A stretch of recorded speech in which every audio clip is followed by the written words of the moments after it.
Are you coming to the tree where they strung up a man? They say murder three. Strange things that happen here. How stranger would it be if we met at midnight in the hanging tree? Welcome to Strange Things, broadcasting from the Arkanasa Radio Studios in Laredo, Texas.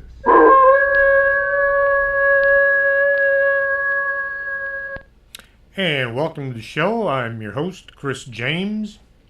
Tonight, we're going to be talking about the Pladelphia Experiment. But first, you may have noticed I did a lot of interviews in the last few months. I did 12 interviews so far this year. Now, there's a reason for this. I was trying to finish up my latest book, The Bag Go West. It takes some time to put together a show. It takes a lot more time if I don't have a guest. Asking a guest questions and then listening to them answer is a lot quicker than me having to do the whole show, but I had a reason for it. To free up some hours for writing, I piled a few interviews together. The book is now out, and hopefully it's a good one. If you're following the Bag Company, the Bogus Anomalous Group Misadventures, Pam Bogus finds out that George doesn't have much time left, and he owns a gold mine out west. As she drives out there along with Belle, the witch, Sarah, her minion, and a few others to see what they can do for George. A mad doctor brings a mummy back to life, and an army of zombies is being unleashed on the world. There are 2 weddings, as well as a lot of running and fighting. If this sounds like something you'd like to read, you can find it at Amazon.com. Just look for the BAG Go West. From way back in time when the first country set out on ship, some other country decided to attack them and steal everything on board. The sailors began to come up with ingenious ways to protect themselves from attack. Things like hurling a round ball made from tar that was lit on fire and launching this at the attackers. Well, anytime you start swinging flaming things around the deck of a ship, you run the risk of destroying your own vessel first. A much better way of handling the attack was to outsail the enemy. The lookout could spot the attackers about the same time the attackers spotted their prey. The main mast was the highest point on any sailing ship, and this is where the flag of whichever nation it belonged to was placed. If a Spanish ship saw the flag of a British vessel, whether it was a military ship or just a merchant, the crew would hoist as much sail as they could carry and begin evasive maneuvers. By avoiding contact with any and all ships from other countries, they pretty much ensured their own survival. Well, this led to an ingenious new kind of disguise. The false flag became a widely used means of making an attack on the enemy much easier. You simply flew a flag of the country you wished to attack. The merchant vessel would see this and not try to run away. The crew of the ship showing the false flag would pull up alongside the merchant and then announce, "Surrender or die." The odds were those in charge of the merchant vessel were going to die regardless. The crew might be given the opportunity to join the false flagged ship or join their bosses at the bottom of the ocean. A lot of pirates started out as common sailors. They were captured by pirates and given the choice: join or die. Dying is kind of a one-way trip, so most went into piracy simply to avoid drowning. Once they saw how lucrative it was, they just kept going until somebody caught them and executed them. People just love to make rules. Those in power will come up with all kinds of laws that benefit them far more than they benefit those under their leadership. During peacetime, it's very expensive to maintain a huge navy capable of sailing all over the world. If war is suddenly declared, it was going to take years to build up sufficient ships to fight the enemy. This led to the creation of privateers. A privateer is a pirate that has permission to attack ships as long as they belong to the other guy. Not wanting to be bogged down by their own rules, the folks that thought they ruled the world put into place the law of the sea pertaining to flags. They said you could legally sail under any flag you wished, right up to the point of hostilities were initiated. Before the first shot could be fired, you had to show your true colors. I'm sure there were a lot of battles that were fought and finished long before the privateer decided it was time to raise their proper flag. After all, who was going to tell? My all-time favorite pirate is Captain Rogue. He still holds the world's record for staying at sea for the longest time without putting into port.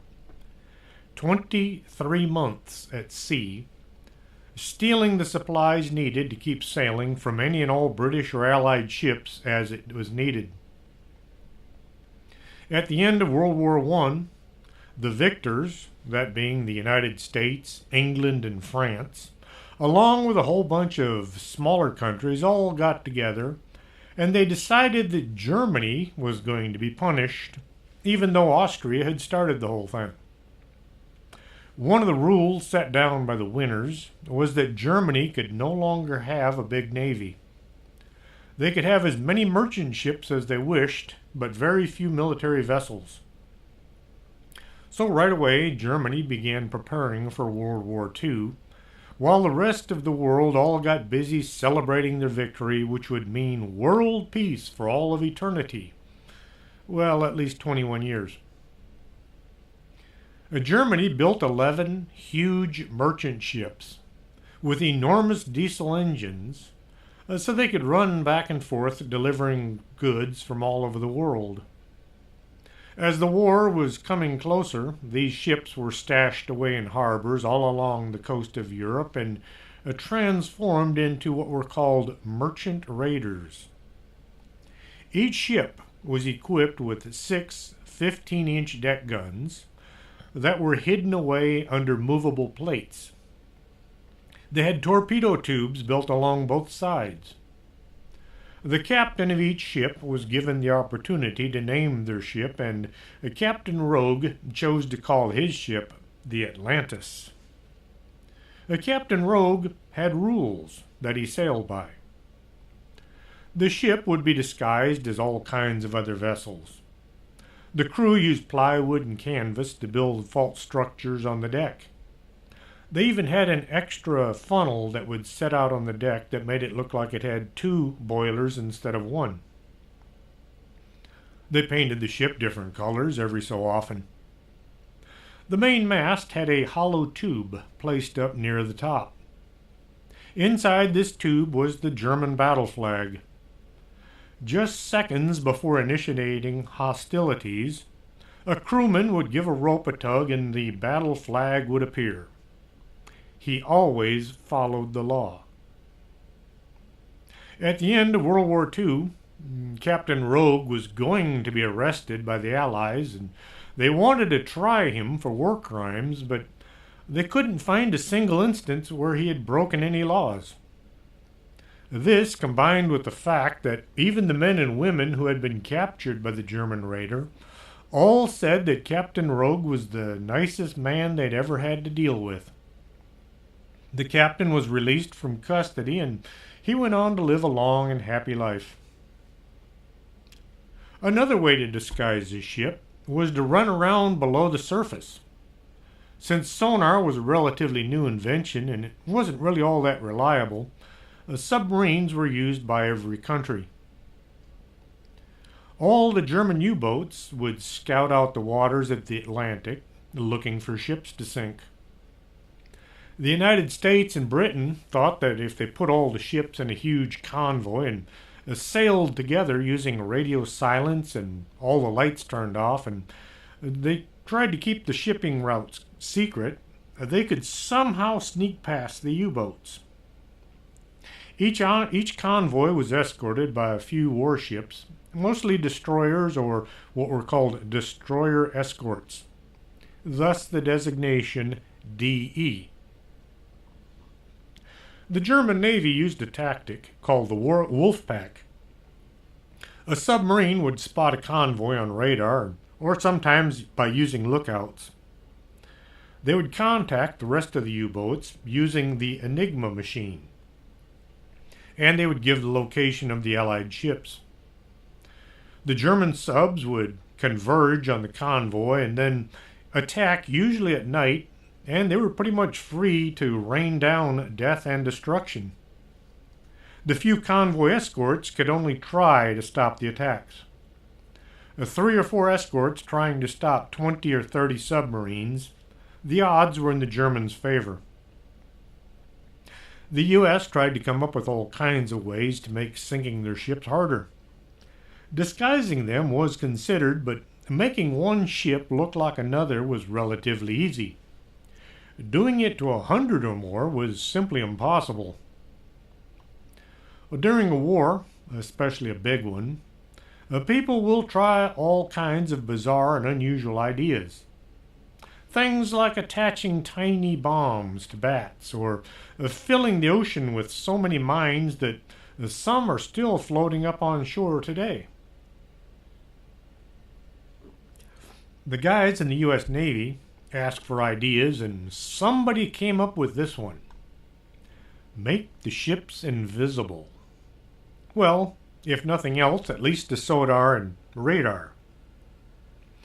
Radar works by sending out an electric pulse, which travels through the air until it hits a target. The pulse bounces off the target and returns to the transmission station. The target will show up as a blip on a screen. The sonar is similar, but it travels through the water instead. In early 1930s, the University of Chicago had been looking into the possibility of invisibility through the use of electricity. This project was later moved to Princeton Institute of Advanced Studies. Being between the wars, there was not a whole lot of interest or money for this research. By the 1940s, suddenly they had a powerful need for a solution, and quick. The scientists all thought they could somehow interfere with the return pulse and thus make the target invisible. They also thought that by using Einstein's theory of relativity, they might be able to make it invisible as well. Since they'd be dealing with an electric pulse, they brought in some of the best electrics wizards that they could find. Albert Einstein was a German-born physicist. He had immigrated to the United States in 1933 to escape the growing anti-Semitism being driven by the Nazis. Einstein was asked to look into the possibility of creating an electric shield that would protect ships from the enemy. Nikola Tesla was a Serbian-born electronics inventor who had immigrated to the United States in 1884. Tesla invented many of the electric devices we use today. He was brought on board on this secret weapon as well. To come up with a cloaking device, you first have to do a lot of experimenting. You start out small and you work up to what you hope will be a good outcome. The project was named Project Rainbow. It was an attempt by the Navy to create a ship that could not be detected by magnetic mines or radar, and hopefully not visible to the naked eye. If you ever watched Mythbusters, you would have seen them start out making scale models of whatever they were looking into and then work their way up to full-size tests. The small-scale experiments moved from the lab to the outdoors and then to a full-scale Navy vessel. The first tests were conducted in Brooklyn Navy Yard on a small tender tied up to the dock. The crew had all been removed and were on shore, and all the electronics were mounted on neighboring ships, with huge cables running back and forth. The ship became invisible, and then it reappeared without an incident. Oh, the Navy was ecstatic with the result, so they moved on to the next step. The destroyer escort, DE-173, a brand new ship that had just rolled off the assembly line, was going to be used. It would later become the Eldridge after it had been stripped of all the electronics and secret gear. The DE-173 was chosen as the best test ship. The ship had a crew of 15 officers and 201 enlisted men, but there would be no reason to have the entire complement on board for all the tests. Well, Japan had gone against Hitler's wishes by attacking Pearl Harbor on December 7th, 1941. See, Japan wanted to invade the Philippines, but they knew that this would bring the U.S. into the war anyway. They thought that maybe if they were able to knock out the Pacific Fleet, this would make their job in the Philippines much easier. Here is one of those bizarre historic occurrences that few know about but impacted the entire world. Captain Rogue had taken the Atlantis to the Pacific Ocean looking for ships to attack. The SS Automedon was a British passenger and cargo ship that had set sail from Singapore en route to England. The British High Command stationed in Singapore had sent several highly classified messages back to England. These messages were all inside canvas bags that had heavy weights placed in the bottom. In the event the ship was attacked, an officer was to throw these bags overboard. The military in Singapore had informed England that the entire British military in Singapore as well as the Far East were in very bad shape, and they knew that they couldn't hold off any form of attack from the Japanese. The only reason the Japanese hadn't attacked yet was they thought the British were in far better shape than they actually were. November 11th, 1940, the Atlantis snuck up close, and then they ordered the Automedon to surrender. The British of the captain's ship ordered his radio man to send out a distress signal. As soon as the Atlantis heard the radio begin to operate, they opened fire, trying to knock out the radio tower. Instead, the first round hit the bridge, killing all of the officers. When the prize crew boarded the British ship, they found the secret messages still in the captain's quarters. Captain Rogue forwarded these secret mail to the Japanese, who, once they knew how bad things were in the British ranks, they immediately launched an attack, and they easily overran all of the defenses. Once they had taken Singapore, the next step would be the Philippines. Just after the attack on Pearl Harbor, Admiral Isoroku Yamamoto said, "I fear all we have done is awaken a sleeping giant and fill him with a terrible resolve." I think the man was right. The Japanese army attacked the Philippines shortly thereafter. During World War II, Emperor Hirohito of Japan awarded only 3 ceremonial swords as personal gifts to any of the officers in the German military. One went to Hermann Goering in his capacity as the commanding officer of the Luftwaffe. One was given to Field Marshal Erwin Rommel, and one was presented to Captain Bernhard Rode for his interception of those secret messages. December 8th, the United States declared war on Japan. Despite Hitler's wishes to keep the United States out of the war for the time being. So Germany declared war on the United States on December 11th. And now, let's get back to the Eldridge. But first, I'm going to take a break here, play a couple commercials, and drink some coffee, so don't go away. I'll be right back after this. You're listening to Arkanasa Radio.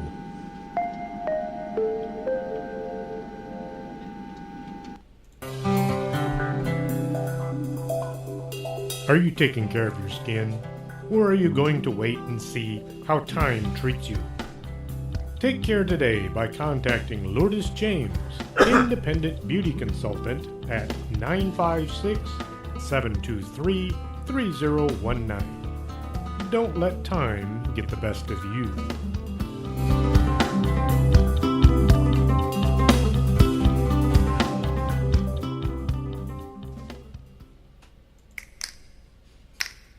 Coffee makes the world go round. And around here, we have the Organic Man Coffee Trike, 4501 McPherson, Suite number 9. If you're not looking for coffee, try their tea. It's the best in town. And remember, life is too short to drink bad coffee.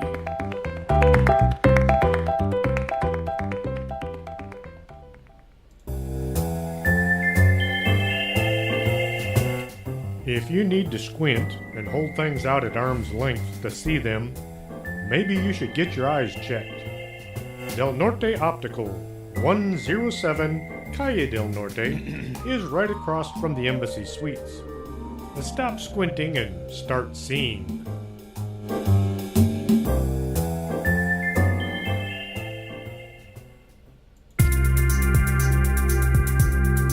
This is Arkanasa Radio you've been listening to.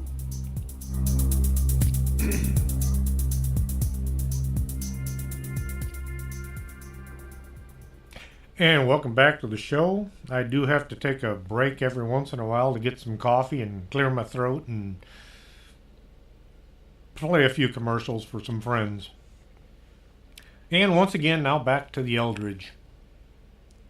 The ship was rigged with cables that ran the entire hull of the ship. 4 enormous generators had to be fitted to create the enormous amount of voltage needed.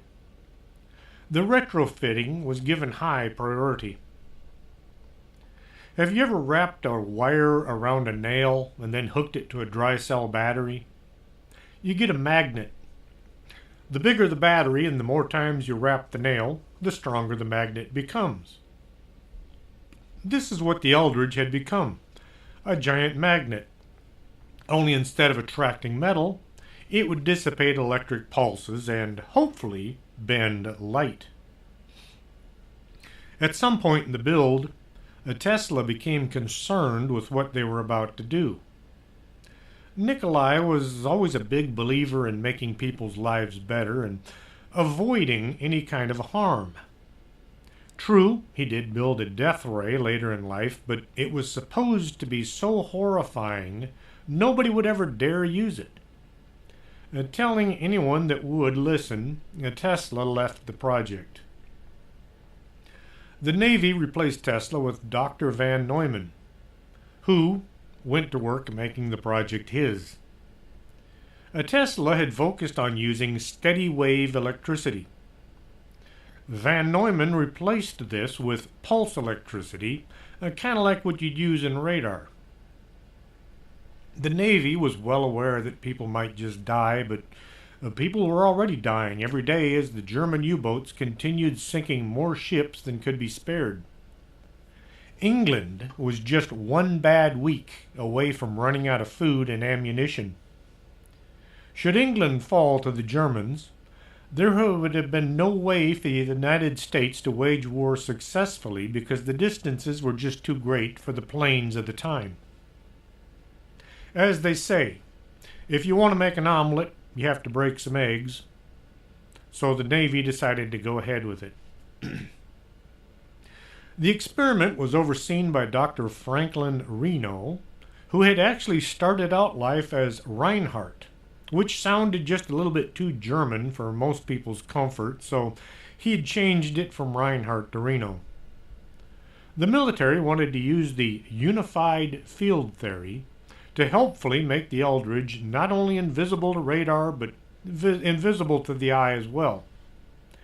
The theory says there is an interrelated relation between the forces of electromagnetic radiation and gravity. Through a special application of the theory, it was thought that they might be able to bend light around the ship. This would make the ocean behind the vessel show up in place of the ship, kind of like a mirage.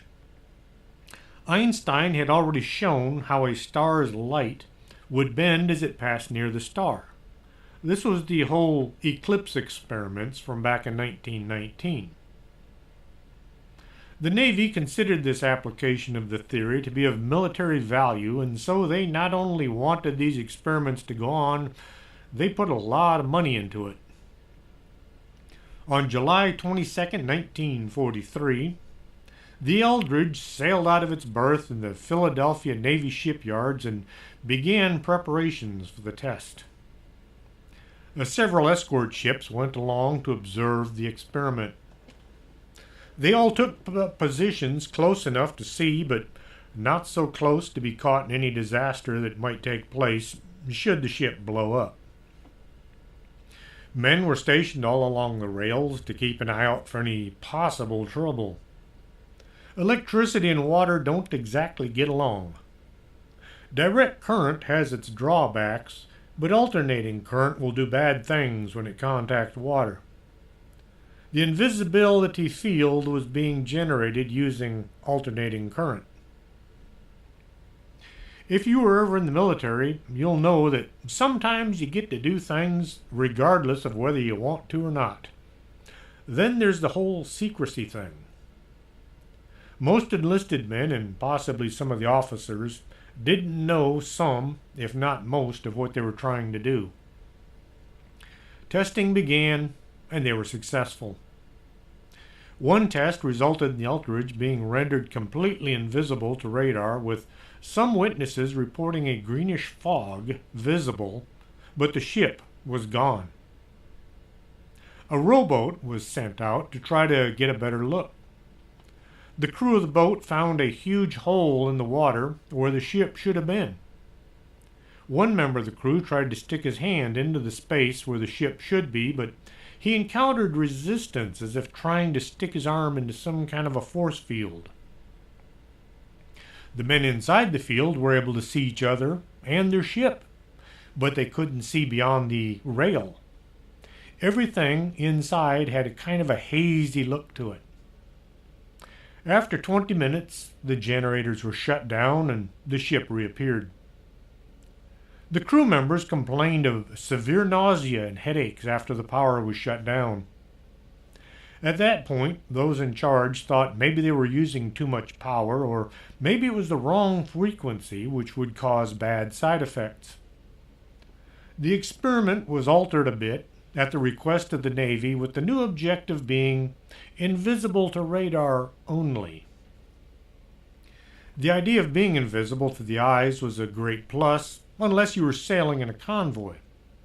If the ships all around you were all invisible, you ran the risk of colliding with the next ship in line, which would then snowball since nobody behind you would know what was wrong until it was too late. This could mean sending dozens of ships to the bottom along with crews and supplies.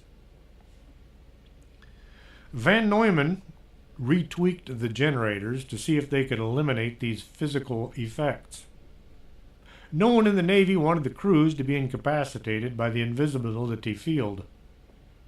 The idea was to be able to continue with their mission, so now they would focus just on radar. On October 28th, the Eldridge left its dock once more and made way to the middle of the Delaware River. The escort ships all took up their places to watch. At the given time, The crewman responsible flipped the switch that sent electricity around the hull of the ship to see what might happen. The men watching from a safe distance all watched as the Eldridge vanished once more. At first, they all believed the experiment had been successful. The ship was invisible. But after closer observation, they discovered not only could they not see the vessel, it was gone. The water where the Eldridge was supposed to be should have shown displacement as it made contact with the sides. There should have been some indication that the ship was still there, but there was nothing. There was no way to communicate with the crew on board the missing ship.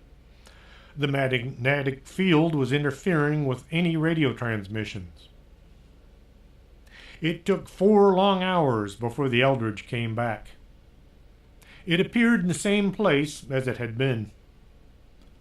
The escort vessels all moved in to check on the crew. Once they were able to board the ship, they discovered a disturbing scene. The crewmen who had been stationed along the rails were laying on the deck. As the boarding party moved about checking on the Eldridge crew, they found some had actually become fused with the ship.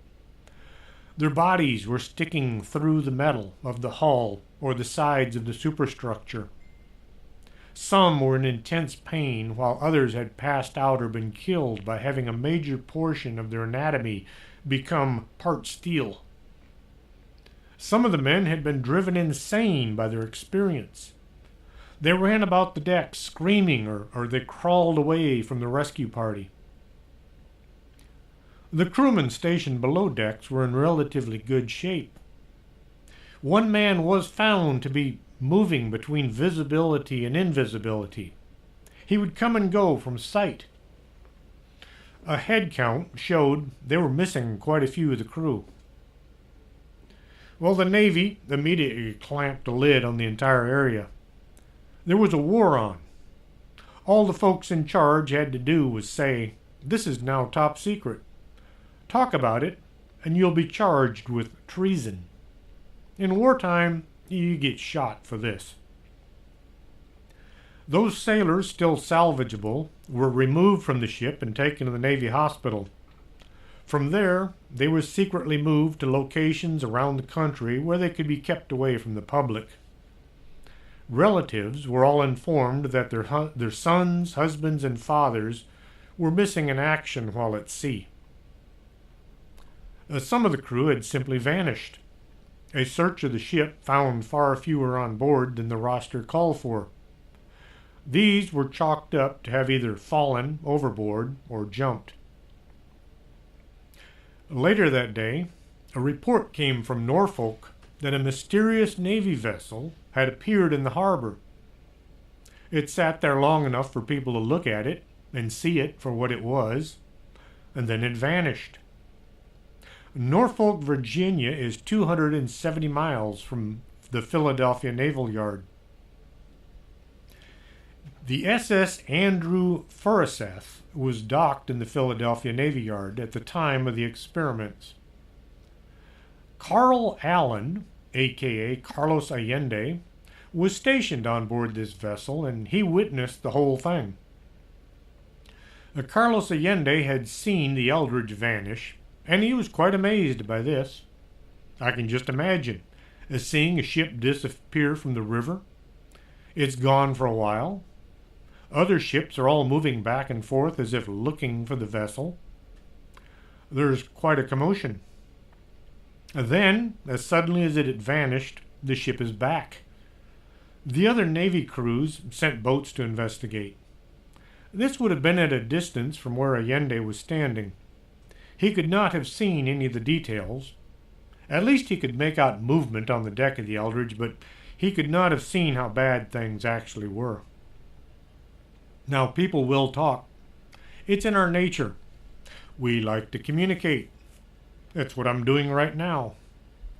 The sailors that went on board the Eldridge, those men who had the unpleasant task of trying to save men whose lives were slipping away due to being fused to the metal plates of the ship, would have been told they're not to tell anyone. Right. If you were to witness something like this, and then, in a means of relieving the stress, you head down to the local bar for a drink or 10, soon the alcohol would have loosened even the most stalwart sailor's tongue. I'm only guessing here.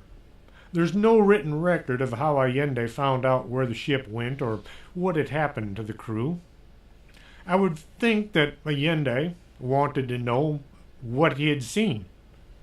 A ship vanishes in broad daylight, only to reappear a short time later. He probably asked anyone and everyone what had happened.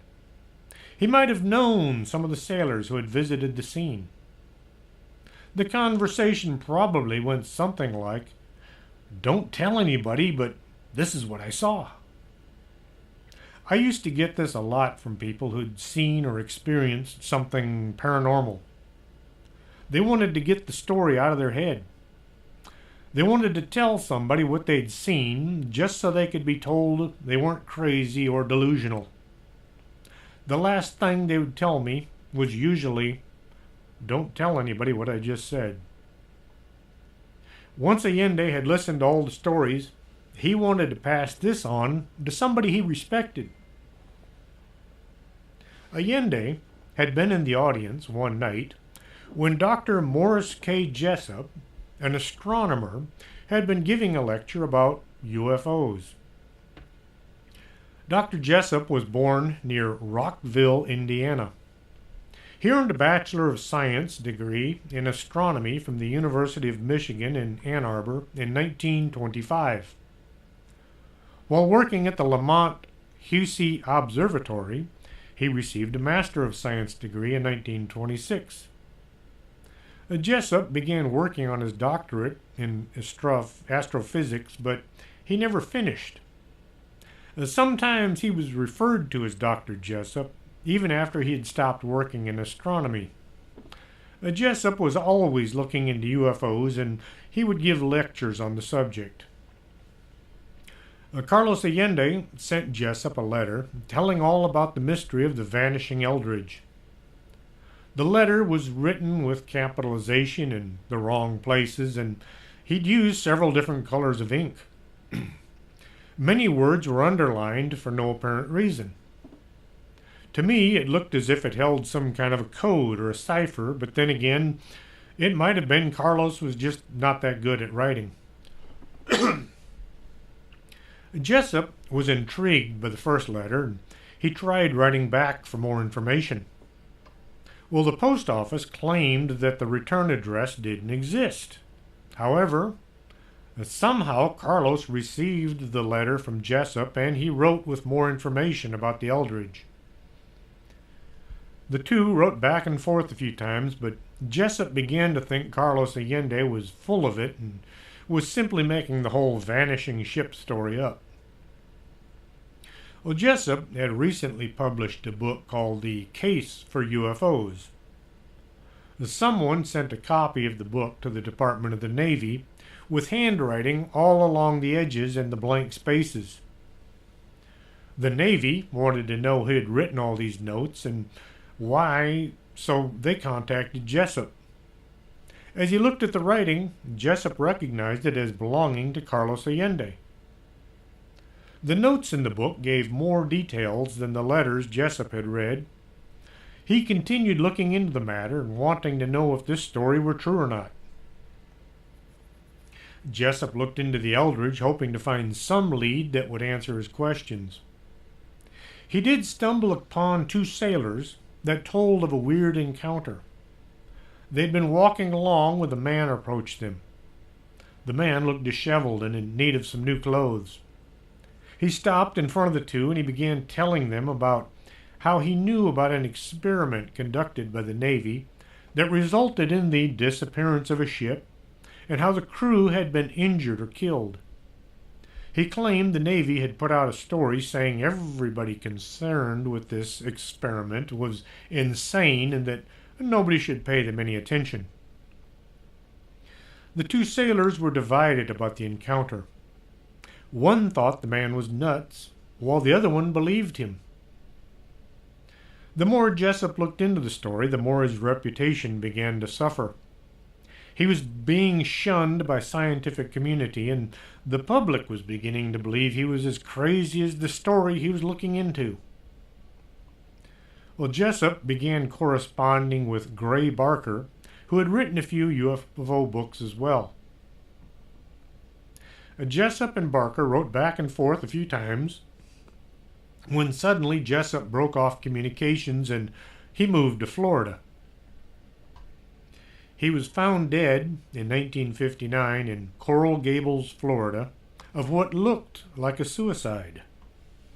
Well, the conspiracy side of me wonders if he was killed or he had killed himself. Perhaps somebody was trying to keep his mouth shut. Back to 1943.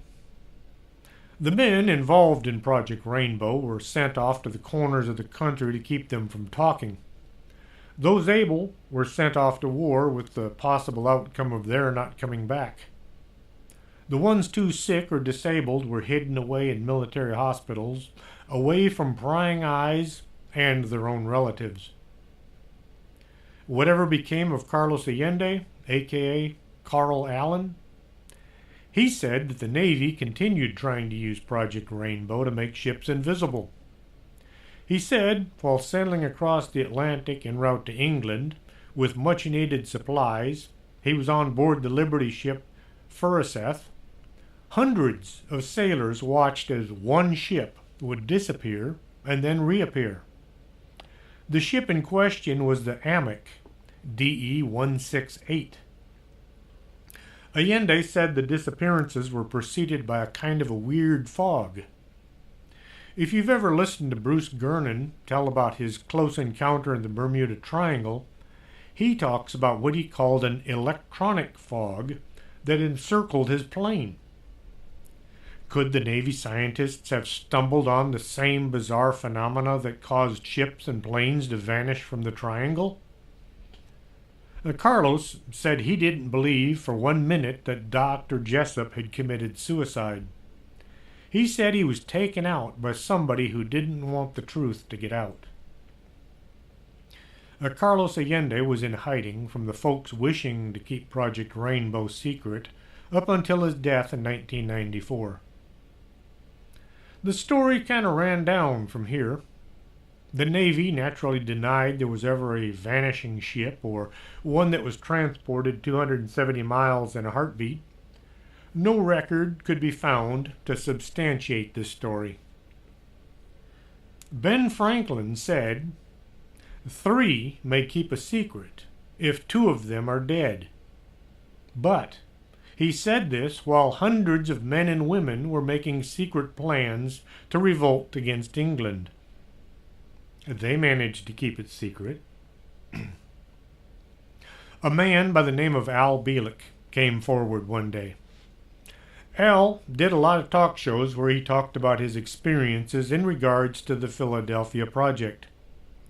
He called it Project Rainbow, which had been the real name of the project.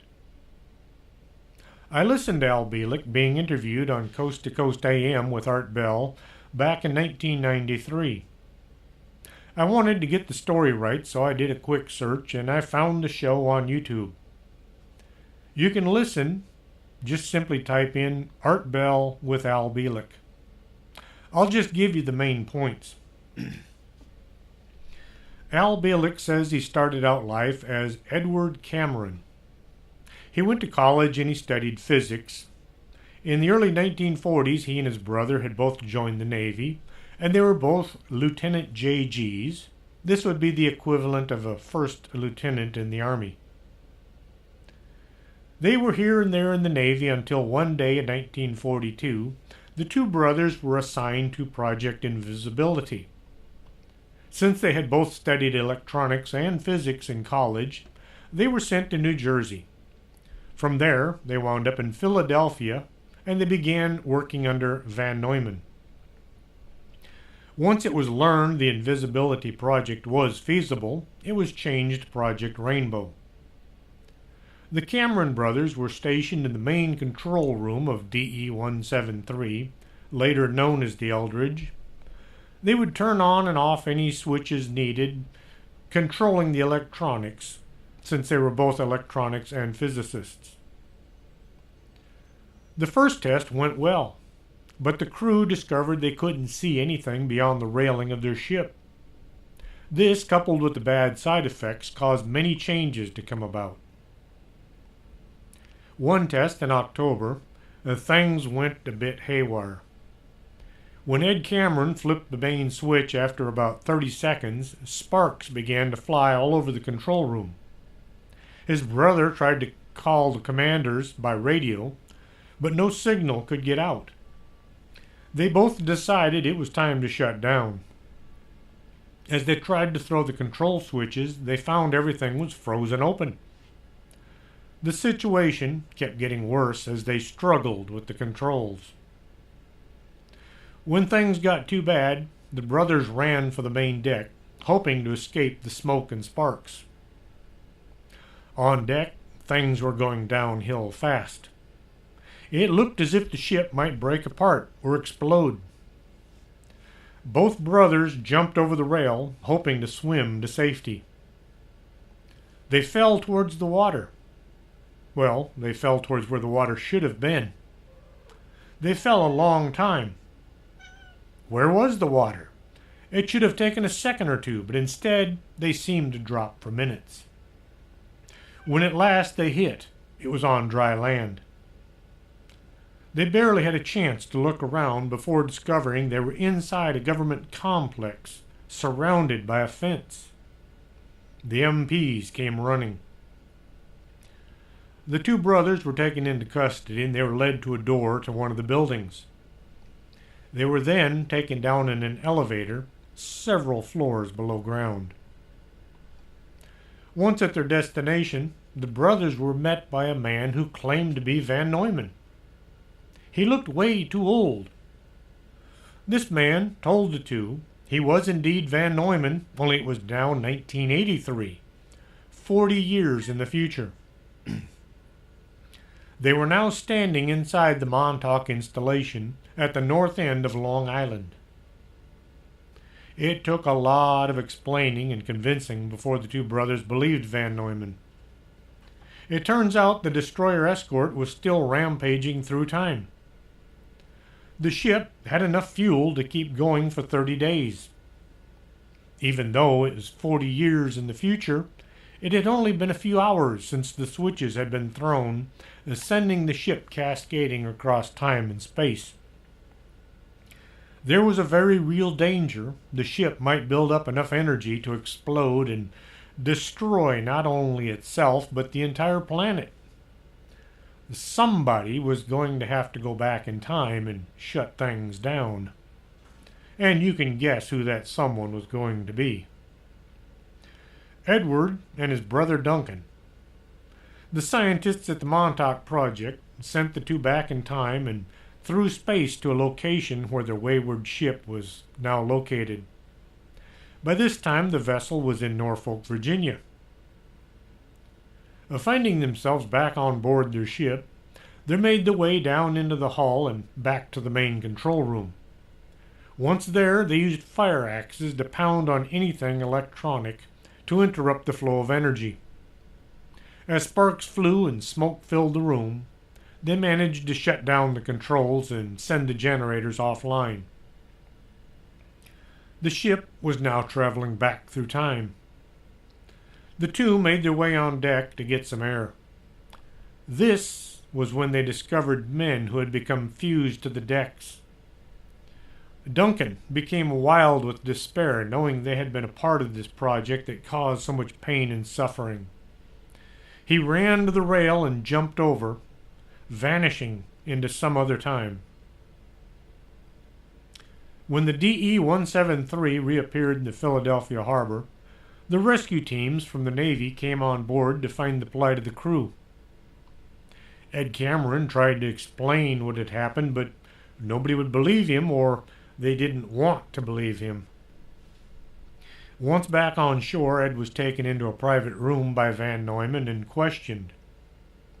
It turned out Van Neumann had access to some bizarre new technology nobody else was privy to. Van Neumann was able to send Ed forward in time and have him bring back evidence that he had been telling the truth. Now I know this sounds like a lot of fiction. If you listen to the show about the Montauk mystery from back in October 8th, 2016, you'll know about how the government had been sending people back in time to change the outcome of various things to see what would cause a more acceptable future. Acceptable for those involved, probably not the millions who were affected negatively by their tinkering. One of their favorite things to do was to send modern technology, but in the form of 1940s equipment, back to the Second War to help change the course of the conflict. Knowing how some folks think, this doesn't surprise me one bit.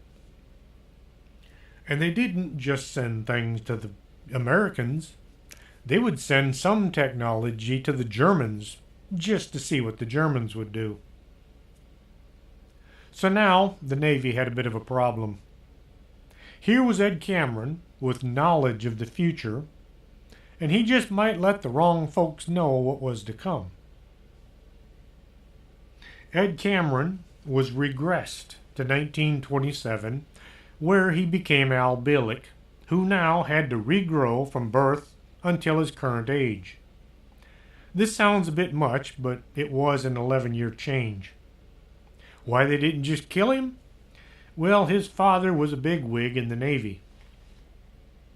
Ed became Al Bielek and went through life not knowing what he had done in the previous incarnation. Not until he discovered who he actually had been and what he had done. Is this true? Maybe. There are things going on all around us every day we don't know about and might not understand even if we did. How many times have the modern-day physicists told people that something was 100% impossible to do just days before somebody else turned around and did it? Everyone agreed the speed of sound was an absolute. Nobody, nothing could fly faster than the speed of sound. If they tried, they would die. And then man was able to break the speed of sound. So the physicists who tell us that these things are impossible aren't always right. I did a lot of reading leading up to this show. I found way too many websites that claim to have the truth about the Pladelphia Experiment, or Dr. Jessup, Carlos Allende, or the Eldridge. For every site that told a story, there was another claiming the whole thing was just a hoax, or it was misinformation, or just that people were confused. Is this just somebody's imagination, or are we being handed a lot of confusing information to keep the secret projects hidden from those of us who have to pay for them? We may never know what all the government is capable of doing. I'm not talking about that bunch that sit around in Congress deciding what is best for their own bank accounts. I'm talking about the folks who are hired to keep our country running, but then they discover they know far more about what should or shouldn't happen. Just think about the millions of dollars the government was spending on looking into UFOs, while all the time they were telling us they were not looking into UFOs. I hope you enjoyed the show. If you did, tell your friends.